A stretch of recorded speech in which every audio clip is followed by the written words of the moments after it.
me një akt pastër politik, Benet Beci, i hetuari për korrupsion nga SPAK dhe kandidat për të marrë mandatin e të burgosurit me qeli pranë Erion Veliajt, në bashkëpunim me Drejtorinë e Gjendjes Civile, ka larguar nga puna nënkryetaren e Partisë Demokratike Dega Shkodër, Vildana Gushta.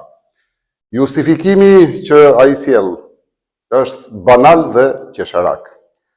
Si pas ti dhe si pas tyre, zonja Gushta ka shprehur publikisht bindjet dhe preferencat politike, ndërkohë që kjo dihet botërisht, sepse ajo ka status të qartë politik si nënkryetare e Partisë Demokratike Shkodër. Pra shkurt dhe qartë, zonja Gushta është ekzekutuar për veprimtari armiqësore ndaj pushtetit dhe agitacion e propagandë.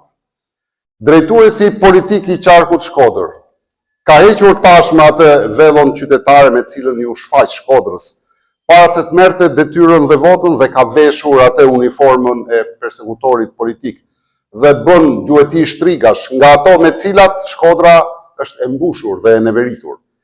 Presioni dhe dhuna politike që po ushtrohet brenda bashkisë dhe përtej saj kërkojnë rrëmbimin e vullnetit politik të qytetarëve shkodran.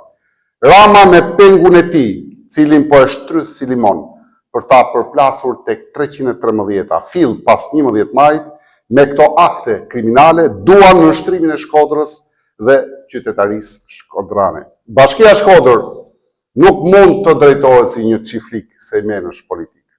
Akti i sotëm është preludi i largimit me turp i një pushteti që përpolitet në gramat e fundit dhe kërkon të mbaj peng të ardhmen e një Shkodre që nuk e kishin dhe nuk do ta kenë.